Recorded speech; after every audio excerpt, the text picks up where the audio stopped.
Chers parents, amis et frères dans le combat, que Dieu vous bénisse depuis vos différentes positions. Vous êtes avec Herman le Patriote, vous-même vous connaissez à faire là. Soyez donc la bienvenue sur nos plateformes TikTok, YouTube et Facebook. Abonnez-vous, activez les cloches des notifications pour ne rien manquer. Pour toutes les personnes qui n'ont pas regardé donc nos directs d'hier, nous avons fait 2 directs. Un direct sur le président élu américain et un direct sur le président de l'agriculture de Côte d'Ivoire. Donc, allez-y suivre ces directs-là. Ces directs sont magnifiques. Voilà. Alors, nous allons parler de l'AES. Il y a une très bonne nouvelle du côté de l'AES, chers camarades, amis et frères dans le combat. J'aimerais partager avec vous cette nouvelle. La nouvelle est la suivante. L'Alliance des États du Sahel, ou bien la Confédération de l'Alliance des États du Sahel, a décidé de créer ou va créer, puisque ce n'est pas encore mis en place en tant que tel, une armée conjointe. Cette alliance va créer une armée conjointe et cette armée conjointe aura pour mission de combattre l'ennemi commun, c'est-à-dire le terrorisme. Cette armée aura pour mission de combattre le terrorisme dans l'espace AES. C'est-à-dire, cette armée qui est composée de 5000 hommes. Oui, tu as bien entendu. Et ça, ce n'est que le début. 5000 hommes. Je n'ai pas encore les détails de combien d'hommes par pays, mais le nombre total sera de 5000 hommes. Ça, c'est le début, ce n'est que le commencement. Et ces 5000 hommes auront la capacité d'opérer et au Niger, et au Mali, et au Burkina, soit de manière séparée, ou soit de manière éparpillée, simultanée. C'est-à-dire quoi? C'est-à-dire, s'il y a une urgence au Niger, et que les terreaux sont beaucoup, ils sont nombreux, en train de fatiguer l'armée nigérienne, cette armée peut être réquisitionnée dans toute sa totalité pour aller défendre le Niger. C'est pareil pour le Mali et pour le Burkina. Et pendant ce temps, chaque pays a son armée. Chaque pays a son armée pour l'instant, puisque la confédération n'est pas encore arrivée au niveau de la fédération, où maintenant tous les pays vont fédérer, où il va y avoir un seul président de ce grand espace. Il va y avoir donc une seule capitale, etc., etc. Ça va prendre un peu de temps. Et comme vous savez très bien que je suis le président de la réflexion, donc de l'AES, je réfléchis, je propose, comme je l'avais fait pour le passeport. Désolé, pour ceux qui n'ont pas regardé le direct, comme je l'ai dit, allez-y regarder, il était très riche. J'ai donné mes critiques sur le passeport, je vais revenir là-dessus dans une autre vidéo, parce que dans le direct, on était à 1h40 minutes quand j'ai donné mes propositions. Beaucoup d'Africains ne pourront pas regarder jusqu'à 1h40. Mais je vais dire quoi? Je vais dire que il faudrait que l'AES, avant de pouvoir passer à la fédération, je propose que l'AES puisse d'abord se pencher vers la monnaie avant de passer à la fédération. C'est vrai que nous sommes pressés. L'armée, ça c'est un autre cas. Pour pouvoir défendre chaque pays, cette armée est la bienvenue. Mais la fédération, moi je propose que l'AES puisse déjà au moins poser les premières bases, les premiers pas de la monnaie commune avant de passer à un seul pays, à une seule fédération. Qu'est-ce que vous en pensez? Laissez-moi vos commentaires, vos idées en commentaire, chers camarades. N'oubliez pas de mettre un pouce, ça ne coûte vraiment rien. Voilà, depuis, tu aurais dû mettre un pouce. Si tu ne l'as pas mis, il faut me démontrer ton amour. Il faut beaucoup liker cette vidéo. Mets le cœur, le pouce et tout ce qui va avec. N'oublie pas de me dire ce que tu penses donc de ma proposition en commentaire. Abonne-toi et active la cloche de notification. Nous sommes à 4 minutes. Nous allons essayer d'avancer un peu. Alors, comme je le disais, cette armée aura pour mission de pouvoir intervenir sur l'espace AES. Voilà. Parce que il y a même une nouvelle que j'ai interceptée quelque part pour vous, que je vais incruster ici. L'Algérie serait derrière quelque chose de bizarre dans le cadre du terreau. Je vais bien étudier et venir vers vous. Donc vous allez comprendre que l'AES a vraiment beaucoup plus d'ennemis. Ce n'est pas seulement Draman Ouattara. Il y a des pays qui sont tapis dans l'ombre, qui se jouent les neutres comme la Mauritanie, mais on ne sait jamais. Ces pays-là peuvent être réquisitionnés par la CEDEAO ou bien par Draman Ouattara pour faire du mal à notre alliance. C'est pourquoi l'alliance, dans l'urgence, a déjà annoncé qu'elle va déployer très bientôt donc, une armée composée de 5000 hommes sur l'espace donc l'AES. Nous allons écouter Salifou Modi, ministre de la Défense du Niger. Et après quoi, nous allons continuer cette vidéo. On y va. Forces pourront désormais intervenir ensemble. Ou bien une force peut faire appel à l'autre qui a des moyens un peu plus stratégiques pour défendre.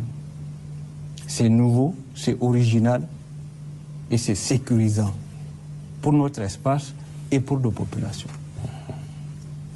Donc, l'Alliance des États du Sahel, dans son opérationnalisation, le volet défense a déjà travaillé et mis en place un certain nombre de planifications, notamment au niveau des forces armées des 3 pays. Et les différents chefs d'état-major des armées se rencontrent régulièrement pour peaufiner cette coordination. Et la force unifiée qui est pratiquement prête, cette force unifiée a un effectif de 5000 hommes. Cette force unifiée aura non seulement son personnel, le personnel, mais ses moyens aériens, ses moyens terrestres, ses moyens de renseignement et bien sûr son système de coordination. Et ce serait une force expéditionnaire, une force qui peut être déployée partout sur l'espace de l'AES.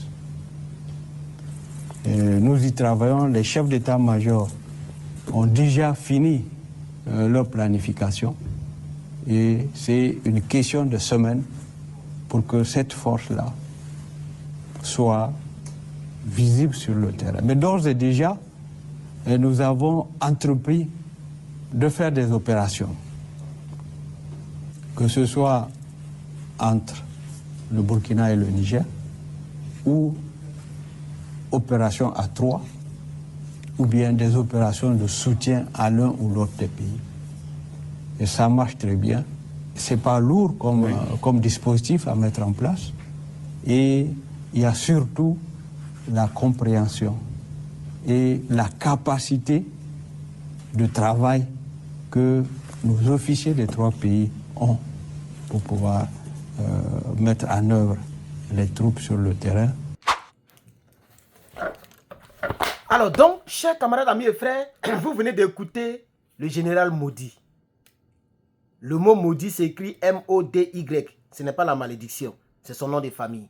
Salifou Modi, général de brigade nigérien, chef d'état, ministre de la Défense du Niger. C'est lui qui était sur le plateau RTN, Radio-Télévision Diffusion Nationale du Niger, et qui a donné toutes les déclarations que vous avez entendues. Il a parlé d'une armée expéditionnaire. C'est-à-dire quoi? C'est une armée qui est capable d'intervenir partout sur le territoire, en même temps comme de manière séparée. Vous comprenez maintenant, non? Donc désormais, cette armée, ce n'est pas elle seule qui va donc se battre contre les terreaux. Non. Chaque pays va défendre son territoire. Maintenant, en plus de cela, il y a une armée expéditionnaire qui va réellement donc fatiguer les terreaux. Le nombre est déjà 5000 personnes.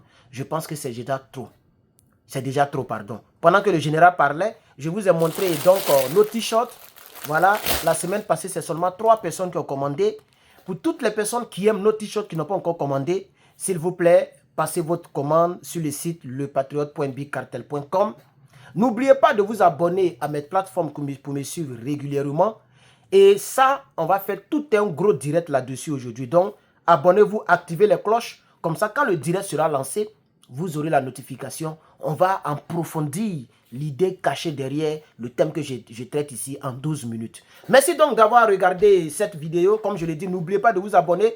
Et surtout, cliquez ici pour ceux qui sont sur YouTube pour vous abonner de manière facile ou pour visiter ma chaîne, pour voir d'autres vidéos. Ceux qui sont sur Facebook, c'est juste en haut ici qu'il faut cliquer quelque part là-bas. Vous allez voir souscrire, s'abonner, cliquez là où ça vous arrange.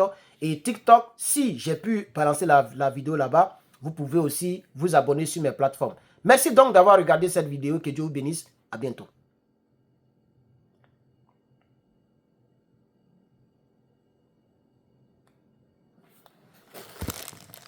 forces pourront désormais intervenir ensemble. Ou bien une force peut faire appel à l'autre qui a des moyens un peu plus stratégiques pour défendre. C'est nouveau, c'est original et c'est sécurisant pour notre espace et pour nos populations.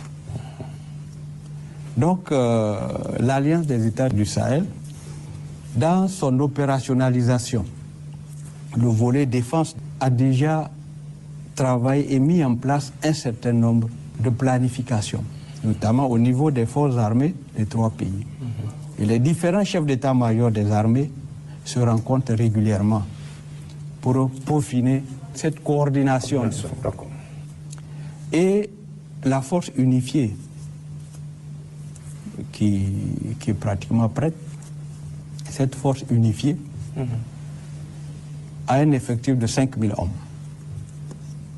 Cette force unifiée aura non seulement son personnel, le personnel, mais ses moyens aériens, ses moyens terrestres, ses moyens de renseignement et bien sûr son système de coordination. Et ce serait une force expéditionnaire, une force qui peut être déployée partout sur l'espace de l'AES. Nous y travaillons, les chefs d'état-major ont déjà fini leur planification et c'est une question de semaines pour que cette force-là soit visible sur le terrain. Mais d'ores et déjà, nous avons entrepris de faire des opérations, que ce soit entre le Burkina et le Niger, ou opérations à 3, ou bien des opérations de soutien à l'un ou l'autre des pays. Et ça marche très bien. C'est pas lourd comme dispositif à mettre en place. Et il y a surtout la compréhension et la capacité de travail que nos officiers des 3 pays ont pour pouvoir mettre en œuvre les troupes sur le terrain